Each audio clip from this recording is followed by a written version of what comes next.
அந்த இது நம்ம வச்சு செய்வோம். நம்ம தேவைகள் என்னென்னு சொன்னீங்கன்னா அதை நம்ம விவாதித்து இன்னைக்கு நம்ம பேசுனதுல இருந்து பெற்றோர் ஆசிரியர் உறுப்பினராக வந்து நான் என்ன பேசியிருக்காங்கிற விஷயத்த சொல்கிறேன். முதல்ல வந்து நம்ம பள்ளிக்கூடத்துக்கு பில்டிங் வேணும், அதுக்கு இடம் வேணும். அந்த இடம் பில்டிங் சம்பந்தமாக அரசாங்கத்திட்ட கோரிக்கை வைக்க சொல்லி அது ஒரு தீர்மானமாக நிறைவேற்றிருங்க.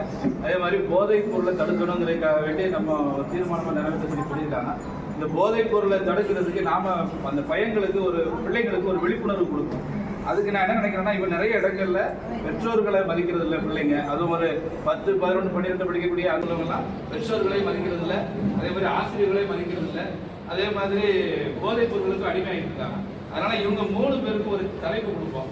அதாவது பெற்றோர்களை மதி, பெற்றோர்களை பேணு, ஆசானை மதி, போதைப் பொருள் தவிர. இந்த 3 தலைப்புல 10th, 11th, 12th படிக்கிற ஒரு 5 நிமிஷம் அவங்க பேசுற மாதிரி அந்த பிள்ளைகள்ல இருந்து ஒரு 10 பேரை அவங்களே கம்ப கொடுத்து அவனையே அடிக்க சொல்ற மாதிரி அவனையே பேச சொல்லி அங்க இருக்கிற அத்தனை பேரும் கேட்டு இவனை பார்த்து நீங்க திருந்துங்கன்னு சொல்ற மாதிரி நாம ஆசானையும் மதிக்க வைக்கிறோம். ஏன்னா இப்ப பெற்றோர் இந்த பிள்ளைகள் வந்து ஆசிரியர்களை மதிக்கிறது இல்லைன்னு நிறைய. அதனால இதை ஒரு தீர்மானமா நீங்க போட்டுருங்க.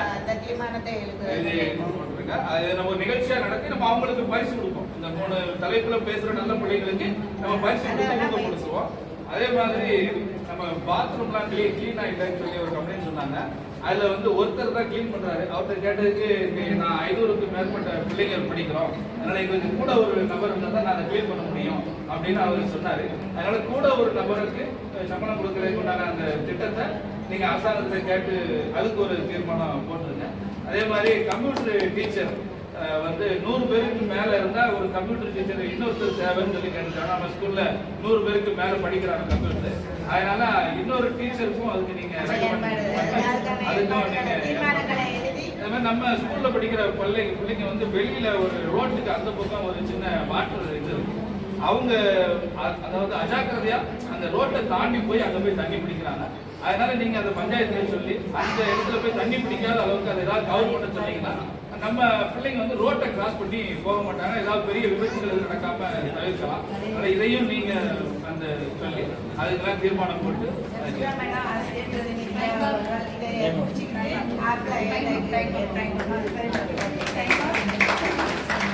ரொம்ப சரி, ரொம்ப அழகா பண்ணீங்க சார். ரொம்ப நிறைய நல்ல விஷயங்கள் சொன்னீங்க. முழுக்க ஆசிரியர்களை நீங்க ரொம்ப எம்பத்தைஸ் பண்ணிருக்கீங்க. அதாவது அவங்க நிலையில ரொம்ப இருந்து புரிஞ்சு எவ்வளவு கஷ்டப்படுறாங்க அப்படின்றத வந்து நீங்க சொல்லிருக்கீங்க. இதனுடைய நிர்வாகம், அது போக இதனுடைய உரிமைகள் என்ன, இதனுடைய கடமைகள் என்ன அப்படிங்கிறத பற்றி கொஞ்சம் தெரியாம இருந்தது. அது சம்பந்தமா இன்னைக்கு நிறைய விஷயங்கள், அந்த எஸ்எம்சியுடைய உரிமைகள் என்ன, எஸ்எம்சியுடைய கடமைகள் என்ன அப்படிங்கிறத பற்றி இன்னைக்கு எல்லாருமே தெரிஞ்சுக்கிட்டோம். உண்மையிலேயே ஒரு பள்ளிக்கூடத்தை ரன் பண்றதுக்கு ஒரு எஸ்எம்சிங்கிற ஒரு நிர்வாகத்தை உருவாக்கி அந்த எஸ்எம்சி ஒழுங்கா நடக்காங்கிறத வந்து அவங்களுக்கு பயிற்சி கொடுக்கறதுக்கு ஒரு அமைப்பையும் உருவாக்கி கொடுத்துருக்கக்கூடிய தமிழக அரசாங்கத்திற்கு இது மூலமா ஒரு நன்றியை தெரிவிச்சுக்கிறோம். ஏன்னா 2வது என் போன்ற பள்ளியில் நான்லாம் வந்து வெறும் 5 நாள் படிச்சிருக்கிறேன். அப்போ எங்க ஒரு ஆர்வம் என்ன, கிட்டத்தட்ட ஒரு 1000 மாணவர்கள் கற்பிப்பதற்கு ஏதாவது ஒரு வகையில நாம உதவணும். நம்ம படிக்காட்டாலும் நம்ம பிள்ளைகளை மட்டும் படிக்கிறது இல்லை, கிட்டத்தட்ட ஒரு 1000 மாணவர்கள் படிக்கக்கூடிய ஒரு பள்ளிக்கூடத்தை நம்ம வந்து தரம் உயர்த்துறதுக்குண்டான அத்தனை வேலைகளையும் செய்யறதுக்கு வாய்ப்பு கொடுத்த இறைவனுக்கு இந்த நேரத்தில் நன்றி தெரிவிச்சுக்கிறோம். ஏன்னா படிப்பு கம்மி, இவருக்கு என்ன தெரியும் அப்படின்னு நினைப்பாங்க. 5 பேருக்கு படிச்சிருக்காரு, இவருக்கு 12th வரைக்கும் படிக்கக்கூடிய அந்த பள்ளிக்கூடத்தை வந்து டெவலப் பண்றதுக்கு என்ன தெரியும், ஒரு காலேஜை டெவலப் பண்றதுக்கு என்ன தெரியும் அப்படிங்கறதெல்லாம் உடைச்சு எஸ்எம்சிங்கிற பேர்ல எல்லாரும் வந்து இதை நீங்க நடத்தி இந்த பள்ளிக்கூடத்தை டெவலப் பண்ணுங்க அப்படின்னு உருவாக்கி கொடுத்துருக்கக்கூடிய இந்த ஸ்கூல் மேனேஜ்மெண்ட் கமிட்டி, அதாவது பள்ளி மேலாண்மை குழு, அதை அமைத்த அரசாங்கத்திற்கும் அதை வழிநடத்தக்கூடிய அனைவருக்கும் திரும்ப நன்றி தெரிவிக்கிறேன். பள்ளியை வந்து நாங்கள் பார்வையிடுறோம். அது போக மாணவர்கள் எந்த அளவுக்கு வந்து படிச்சுட்டு இருக்காங்க, அவங்களுடைய பாதுகாப்பு குறித்த விவரங்களை நாங்கள் தெரிஞ்சுக்கிறோம். நம்ம பள்ளியை பொறுத்தவரைக்கும் வந்து பாதுகாப்பு ஒரு பக்கம் இருந்தாலும் இப்போ ஆண் குழந்தைகளாக இருக்கிறதுனால வந்து கெட்டு போகாத அளவுக்கு மற்ற விஷயங்களை கற்றுக்கிடக்கூடாத அளவுக்கு என்ன மாதிரியான முன்னெடுப்புகளை எடுக்கணும், அந்த மாணவர்களை நாங்கள் சொல்லவும் அந்த ஒரு நாளை நீங்கள் எங்களுக்கு ஏற்படுத்தி கொடுக்கணும். அதே மாதிரி மாணவர்களுடைய பெற்றோர்களை சந்திக்கிறதுக்கும் பள்ளி மேலாண்மை குழுவுக்கு வந்து ஒரு நாளை நீங்கள் எங்களுக்கு ஏற்படுத்தி கொடுக்கணும். எங்களுக்கு உண்டான கருத்துக்களை நாங்கள் பெற்றோர்கள தெரிவிக்கிறதுக்கும் எங்களுக்கு அது ஒரு ஏதுவாக இருக்கும். இப்போ நம்ம பள்ளியை ஒரு முறை சுற்றி பார்க்கறதுக்கு நீங்கள் எங்களோட வரணும்.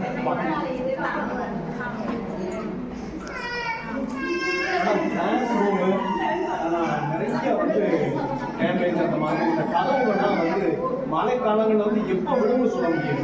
இந்த மாதிரியான இடங்கள்ல வந்து மாணவர்களுக்கு கல்வி கற்கிறது அப்படிங்கிறது வந்து அவங்களுக்கும் பாதுகாப்பு கிடையாது, அவங்களுடைய வச்சிருக்கிற அதை கூடிய சீக்கிரம் வந்து சரி பண்ணுறதுக்கு கொஞ்சம் முயற்சி கழிவறை. அதே மாதிரி கழிவறையில வந்து கழிவறையை பொறுத்தவரைக்கும் வந்து நிறைய இடங்கள்ல வந்து நிறைய கழிப்பிடங்கள் வந்து இன்றைய அளவுல வந்து மிக மோசமாக தான் இருக்கு. அதை வந்து கழிவறையை எவ்வாறு பயன்படுத்தணும் அப்படிங்கிறது வந்து மாணவர்களுக்கு வந்து அதை நம்ம விளையாட்டை கற்றுக் கொடுக்கறதுக்கும் விளையாட்டை கற்றுக் கொடுக்கறதுக்கு ஆள் வேணும் அப்படின்னா இன்னைக்கு எவ்வளவு கலைகள் நம்மளோட பாரம்பரிய கலைகள் வந்து மறந்துருக்கப்படுது. அந்த கலைகளை மறுபடியும் நம்ம மாணவர்களுக்கு வந்து மறுபடியும் கற்றுக் கொடுக்கறதுக்கு அந்த ஆர்வத்தை அவங்களுக்குள்ள கொண்டு வருவதற்கு உண்டான ஏற்பாடுகளை பண்ணணும். அதே மாதிரி அவங்க உணவு அந்த சாப்பிட்ற சாப்பாடை வேஸ்ட் ஆக்கக்கூடாது, அதே மாதிரி பிளாஸ்டிக்கை பயன்படுத்தக்கூடாது அப்படிங்கிறது அவங்க கொண்டு வர அந்த பிளாஸ்டிக் பாட்டில் வந்து அறவே ஒடுக்கிட்டு சில்வர் அந்த மாதிரியான உலோக பாட்டில்களை கொண்டு வர சொன்னால் முற்றிலுமாக பிளாஸ்டிக் ஒழிக்கப்படுவதற்கு நமக்கு அது ஒரு பயனாகும். அதை நீங்கள் முயற்சி பண்ணுங்க. இன்னும் என்னென்ன விவரங்கள் வேணும் அப்படிங்கிறது நாங்கள் தொடர்ந்து வரக்கூடிய கூட்டங்களில் கலந்துக்கிட்டு உங்களிடத்தை தெரிவிக்கிறோம். இந்த தீர்மானங்கள் நம்ம அரசுடைய கவனத்துக்கு கொண்டு போவோம். அதுக்கு எஸ்எம்சி முழு ஒத்துழைப்பு கொடுக்கணும். இதோட தலைமை ஆசிரியர் பேசும்போது சொல்றாங்க 4000 குழந்தைங்க இருக்காங்க, நாங்க பிரேக் விடும்போது எப்படி குழந்தைங்க எல்லாராலையும் போயிட்டு வர முடியும் அப்படின்னு அவங்க சொல்லும் போது நாங்கள் அவங்க கிட்ட சொன்னது என்னன்னா, மேம் நிறைய பிரச்சனை இருக்கு, நம்ம எல்லாத்துக்குமே பிரச்சனை இருக்குதான், அதுக்காக தான் இந்த முதல் முயற்சி என்னன்னா, இந்த பயிற்சியில வந்து நீங்க கலந்துக்கிட்டீங்கன்னா அங்க 4க்கு மேல 10 பள்ளிகள் வருவாங்க. உங்களுக்கு சவாலா இருக்க விஷயம் இன்னொரு ஸ்கூல் ரொம்ப அழகா ஹேண்டில் பண்ணியிருப்பாங்க. அப்போ நீங்கள் வாங்க, பயிற்சிக்கு வாங்க, அங்கே கண்டிப்பாக உங்களுக்கு ஒரு நாலேஜ் ஷேரிங் கிடைக்கும். நமக்கு சவாலாக இருக்க விஷயம் இன்னொரு பள்ளி ரொம்ப ஈஸியாக செஞ்சுட்டு போயிருப்பாங்க, அவங்களுக்கு சவாலாக இருக்கிறது நம்ம ரொம்ப ஈஸியாக பண்ணியிருப்போம். அப்போ அந்த இடத்துல ஒரு ஷேரிங் நடக்கும், ஒரு பகிர்வு நடக்கும். அந்த பகிர்வாக தான் இந்த பயிற்சியை நாங்கள் பார்க்குறோம். கண்டிப்பாக நீங்களும் அப்படி தான் பார்க்குறேன்னு நினைக்கிறேன் சார். நீங்கள் சொன்ன பாயிண்ட் மட்டும் நிறைய பேர் சொன்ன பாயிண்ட் நாங்களும் கொண்டு போய் சேர்க்குறோம், மற்ற பள்ளியில் நீங்களும் சேர்ப்பீங்கன்னு நினைக்கிறோம். இன்னும் ஒன்று நீங்கள் பார்த்துருப்பீங்கன்னு நினைக்கிறேன், எஸ்எம்சி உறுப்பினர்கள் பேசிட்டே இருக்காங்க, தலைமை ரொம்ப கஷ்டம்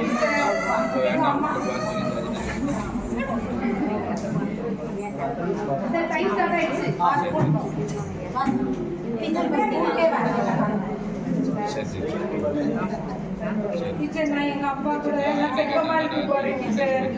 எங்க அப்பா என்னைய செங்கமாலுக்கு தான் கூட்டிட்டு போவேன்னு சொல்றாங்க டீச்சர். கல்வி சட்டம் 2008 வந்து என்ன சொல்கிறாங்கன்னா, குழந்தைகள் வந்து தொழில் வந்து தடை செஞ்சுருக்காங்க.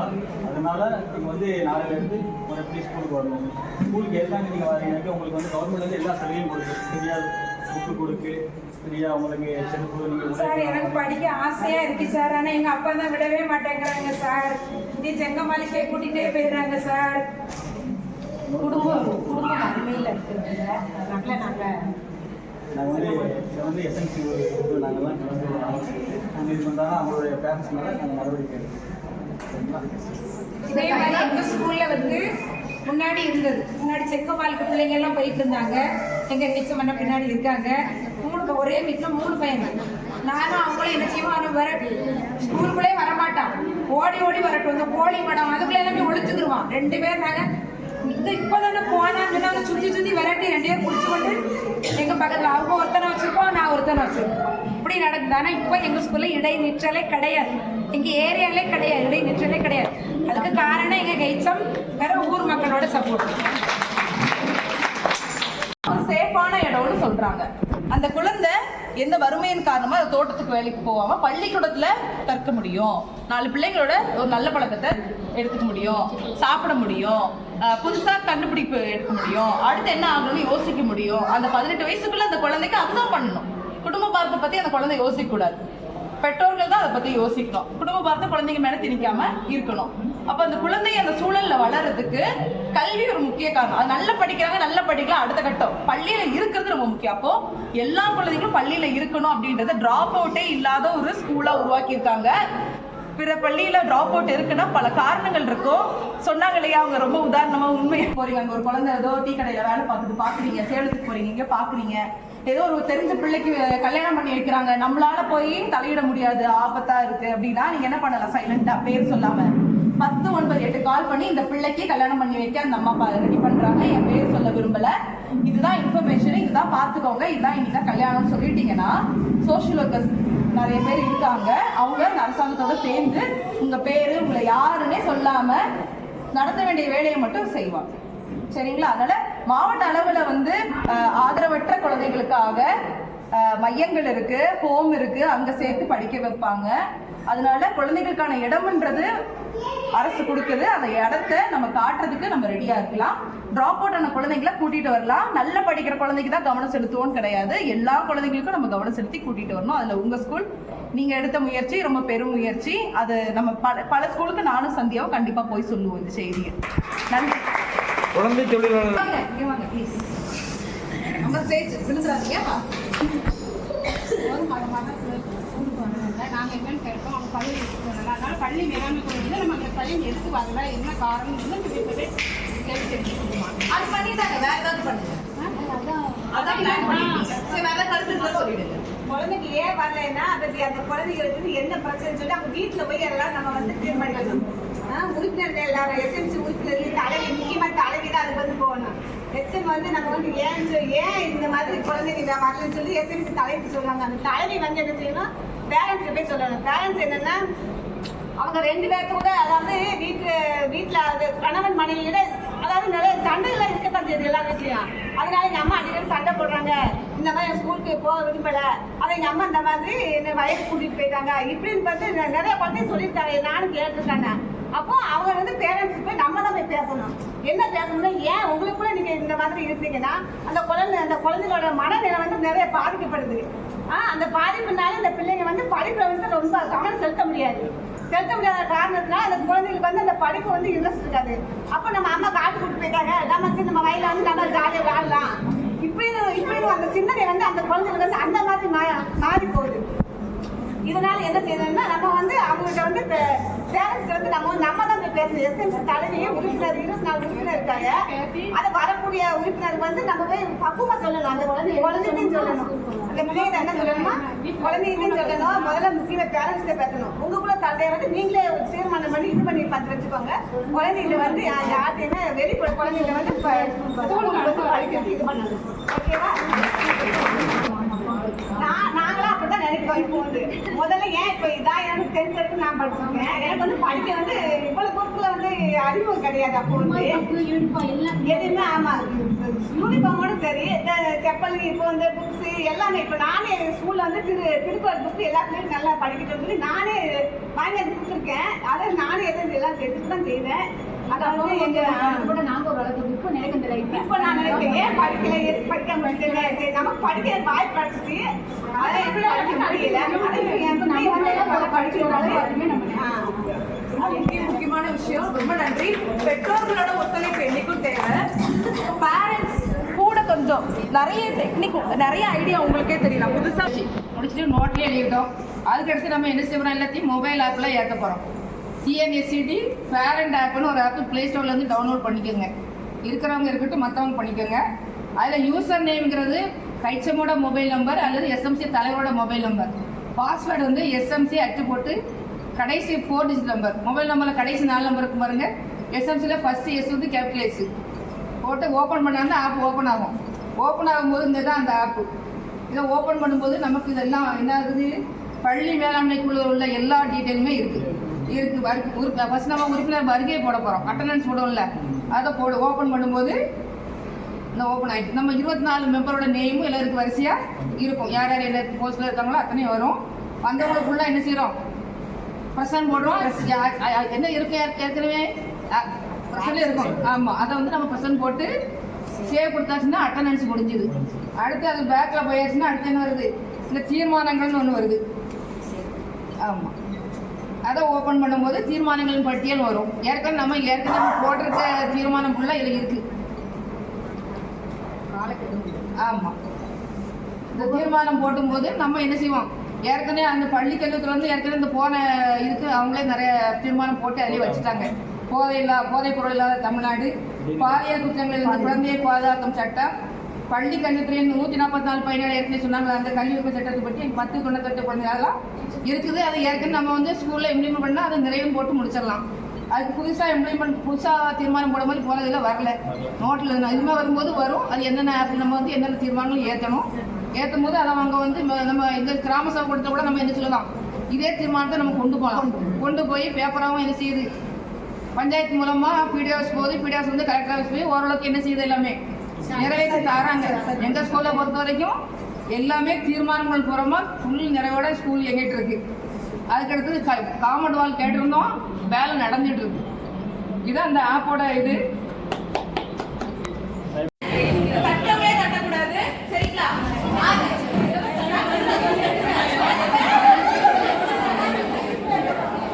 Okay, time start now.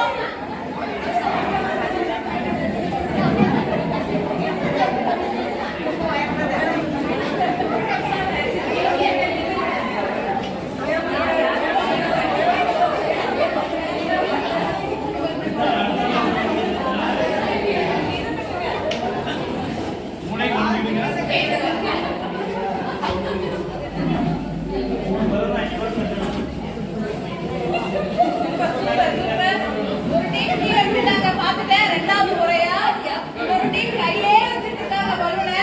இன்னொருத்தங்க ஒருத்தரே தட்டிட்டு இருக்காங்க.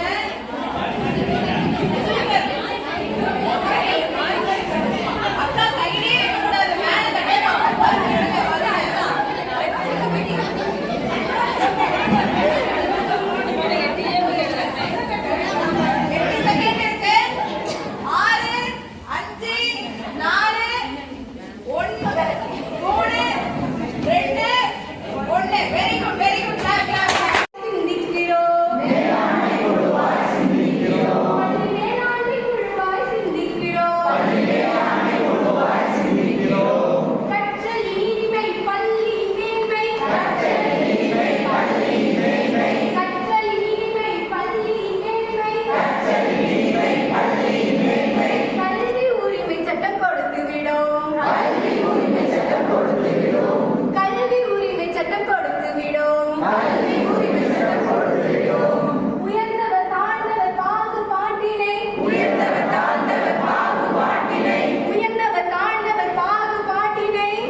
மக்களை நாங்கள் சந்திக்கிறோம்.